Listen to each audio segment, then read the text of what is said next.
Hello guys, welcome to our channel. എനിക്ക് ഏറ്റവും ഇഷ്ടമുള്ളൊരു മാസമാണ് കേട്ടോ ഡിസംബർ. നല്ലൊരു വെതറാണ്. അതേ നോക്കിക്കേ, എന്ത് രസമാണ് കാണാനായിട്ട്. ഇത് ഞാൻ രാവിലെ എഴുന്നേറ്റ് വന്നപ്പോൾ ഉള്ള ഒരു വീഡിയോ എടുത്തു വെച്ചെന്നുള്ളൂ.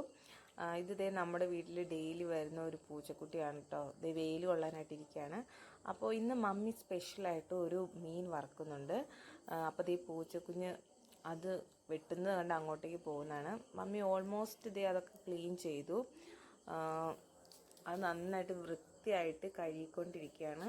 ഈ മീനിൻ്റെ പേര് പുല്ലൻ എന്നാണ് ഞങ്ങളുടെ നാട്ടിൽ പറയുന്നത്. ഓരോ നാട്ടിലും വേറെ വേറെ പേരാണ്. എനിക്ക് അറിയില്ല വേറെ പേരെന്തൊക്കെയാണെന്ന്. അപ്പോൾ ഇത് നന്നായിട്ട് മമ്മി അത് ക്ലീൻ ചെയ്യുന്നുണ്ട്. ഇത് നല്ല ടൈം എടുക്കും ഇതൊന്ന് ക്ലീൻ ചെയ്തെടുക്കാനായിട്ട്. നല്ല ക്ഷമ വേണം. കാരണം ഇത് നല്ല മൂർച്ചയുള്ള കത്തിയൊക്കെ ഉണ്ടെങ്കിലാണ് നമുക്കിതൊക്കെ വൃത്തിയായിട്ട് വെട്ടിയെടുക്കാൻ പറ്റുള്ളൂ. അപ്പോൾ നമുക്ക് 2 മീനാണ് കിട്ടിയിരിക്കുന്നത്. അപ്പോൾ ഇത് വെട്ടി ഇത്രയും ആക്കാൻ തന്നെ നല്ലൊരു സമയമെടുത്തു. ഞാൻ വീഡിയോ എടുക്കാൻ വന്നപ്പോഴത്തേക്കും 2 മമ്മി അത്യാവശ്യം ക്ലീൻ ചെയ്ത് ഈ ഒരു അവസ്ഥയിൽ എത്തിയായിരുന്നു. അപ്പോൾ ഇതേ മമ്മി വീണ്ടും നന്നായിട്ട് ക്ലീൻ ചെയ്തുകൊണ്ടിരിക്കുകയാണ് ഗൈസ്. നമുക്കിതിൻ്റെ ക്ലീനിങ് പ്രോസസ്സൊക്കെ നോക്കാം.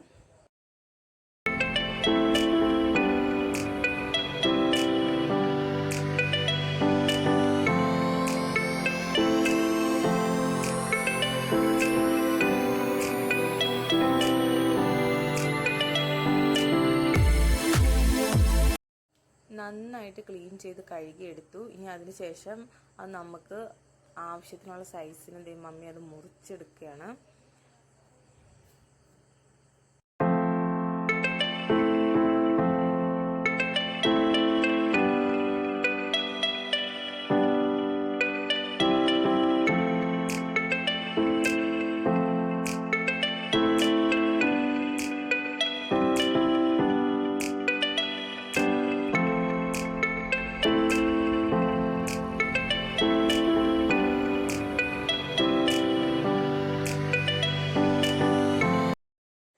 മീൻ നമ്മൾ ചെറിയ കഷ്ണങ്ങളായി മുറിച്ചെടുത്തു. അപ്പം നമുക്ക് കാണാൻ പറ്റുമല്ലോ അതിൻ്റെ ഉള്ളിൽ വീണ്ടും കുറച്ച് വേസ്റ്റൊക്കെ കാണാം. അപ്പോൾ അതൊന്നും കൂടെ ക്ലീൻ ചെയ്യാനായിട്ട് നമ്മൾ നന്നായിട്ട് ഉപ്പിട്ട് നന്നായിട്ട് ഒന്നും കൂടെ കഴുകിയെടുക്കുകയാണ്. അപ്പോഴത്തേക്ക് ആ മീൻ നന്നായിട്ട് ശരിക്കും ക്ലീൻ ആവും.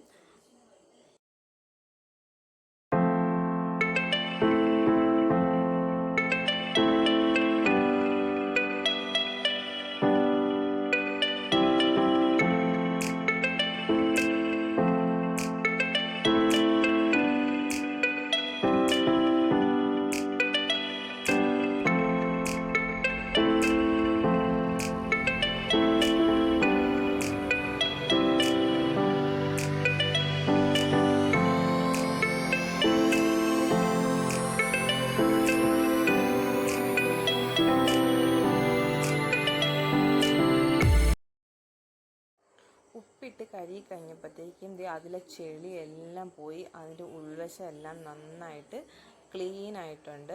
അപ്പോൾ മീൻ കണ്ടു കഴിഞ്ഞാൽ തന്നെ നല്ല ഭംഗിയായി. ഇനിയിപ്പോൾ അടുത്ത ഒരു പ്രോസസ്സ് എന്ന് പറയുന്നത് മീൻ വരയുക എന്നാണ്. അപ്പോൾ മമ്മി മീൻ വരയുന്നുണ്ട്.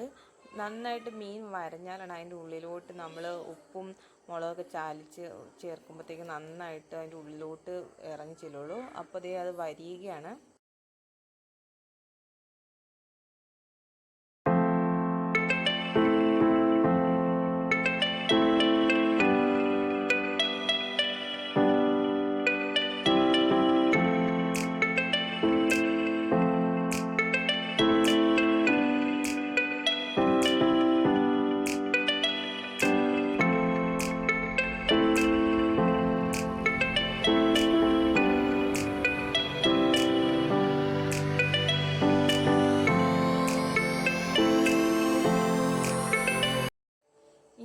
നമുക്ക് ആവശ്യത്തിനുള്ള സാധനങ്ങളൊക്കെ ചേർത്ത് കൊടുക്കുന്നത്. ആദ്യം നമ്മൾ ആവശ്യത്തിനുള്ള ഉപ്പിട്ട് കൊടുത്തു. ഇത് നമ്മൾ ഒരുപാട് കഷ്ണങ്ങളുണ്ടായിരുന്നു. നമ്മളിപ്പോഴത്തേക്ക് ആവശ്യത്തിനും ഉള്ള മാത്രം കഷ്ണങ്ങളാണ് എടുത്തേക്കുന്നത്.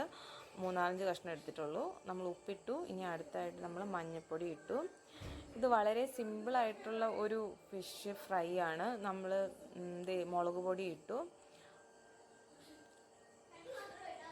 നമ്മൾ മുളക് പൊടിയുടെ കൂടെ നമ്മൾ കാശ്മീരി മുളക് പൊടിയും ആഡ് ചെയ്യും. ആ കാശ്മീരി മുളക് പൊടി ആഡ് ചെയ്യുമ്പോൾ അതിന് ഇച്ചിരി കളർ കിട്ടാൻ വേണ്ടിയാണ്. അതുകൂടാതെ നമ്മൾ നല്ല സ്പൈസി ആയിട്ടുള്ള ഫിഷ് ഫ്രൈ ആവാൻ വേണ്ടി നമ്മൾ ഇച്ചിരി കുരുമുളക് പൊടിയും കൂടെ ആ കൂടെ ചേർക്കും. അപ്പോൾ മുളക് പൊടിയും കാശ്മീരി മുളക് പൊടിയും പിന്നെ കുറച്ച് സാധാരണയുള്ള നല്ല എരിവുള്ള മുളക് പൊടിയും കൂടെ ചേർക്കുന്നതാണ്. അങ്ങനെ എല്ലാം കൂടെ ഇട്ടിട്ട് ഇത് നന്നായിട്ട് മിക്സ് ചെയ്യാണ്. ഒരു 10-15 മിനിറ്റ് നമ്മളത് മിക്സ് ചെയ്ത് വെക്കണം. ഇതൊക്കെ എല്ലാവർക്കും അറിയാവുന്ന കോമൺ ആയിട്ടുള്ള കാര്യങ്ങളാണ്. പിന്നെ അതിൻ്റെ ഇവിടെ ഞങ്ങൾ കുറച്ച് വെളിച്ചെണ്ണയും അതിൽ മിക്സ് ചെയ്യുന്നതിൻ്റെ കൂട്ടത്തിൽ വെള്ളത്തിന് പകരം വെളിച്ചെണ്ണ ഒഴിച്ചിട്ടാണ് അത് മിക്സ് ചെയ്യുന്നത്.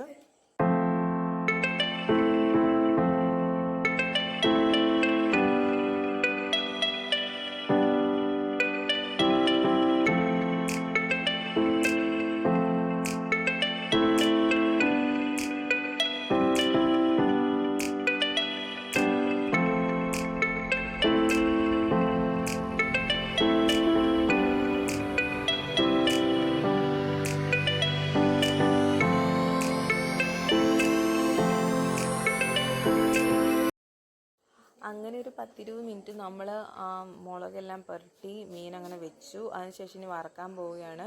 നമ്മളിവിടെ നോൺ സ്റ്റിക്ക് പാത്രമൊന്നുമല്ല, നമ്മുടെ പഴയ ഈ പാത്രമാണ്, അപ്പച്ചട്ടിയാണ് എടുക്കുന്നത് മീൻ വറക്കാനായിട്ട്. അപ്പോൾ അതിൽ എണ്ണ വെച്ചു. ഇനി എണ്ണ ഒന്ന് ചൂടായതിന് ശേഷം നമ്മൾ കുറച്ച് കറിവേപ്പില ഇടും. എനിക്ക് കറിവേപ്പിലയൊക്കെ ഇട്ടുള്ള ആ ടേസ്റ്റ് ഭയങ്കര ഇഷ്ടമാണ്. അതുകൊണ്ട് കറിവേപ്പില ഇത്തിരി ആഡ് ചെയ്യും. ആ കറിവേപ്പില മൊരിഞ്ഞ് കഴിയുമ്പോൾ നല്ലൊരു ടേസ്റ്റാണ്. കറിവേപ്പില ഇട്ടതിന് ശേഷം അതിൻ്റെ അകത്തോട്ട് ബാക്കി നമ്മൾ പുരട്ടി വെച്ചേക്കുന്ന മീനെടുത്ത് ഇടും.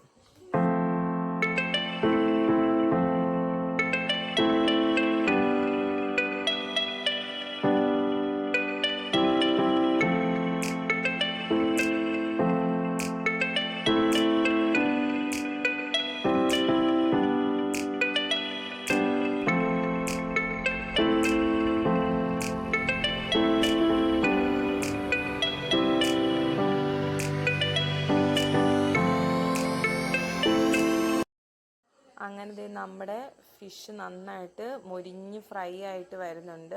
ഇനി നമ്മൾ കുറച്ച് കഴിഞ്ഞ് ഇത് ഒന്ന് വെന്ത് കഴിയുമ്പോഴത്തേക്കും നമുക്ക് വശം ഒന്ന് മാറ്റിയിടണം. അങ്ങനെ ഫൈനലി നമ്മുടെ ഫിഷ് ഫ്രൈ ആയി ഞാൻ പാത്രത്തിലേക്ക് എടുത്ത് വെക്കുകയാണ്. നന്നായിട്ട് മൊരിഞ്ഞ് അകമൊക്കെ വെന്ത് നല്ല ഭംഗിയായിട്ടുണ്ട്. ആ ഫ്രൈ ആയ കറിവേപ്പില അതിൻ്റെ മേലെ പിടിച്ചിട്ടുണ്ട്. എനിക്ക് ആ കറിവേപ്പില ഭയങ്കര ഇഷ്ടമാണ്. അതുകൊണ്ടാണ് നിങ്ങൾ ഒരു പ്രാവശ്യം ഒന്ന് ട്രൈ ചെയ്ത് നോക്കൂ. കറിക്ക് നല്ലൊരു ടേസ്റ്റ് ആയിരിക്കും ഇത് കറിവേപ്പില ഇട്ട് കഴിയുമ്പോഴത്തേക്കും. അങ്ങനെ ഇതാണ് ഗൈസ് നമ്മുടെ ഫൈനലായിട്ടുള്ള ഫിഷ് ഫ്രൈ എന്ന് പറയുന്നത്.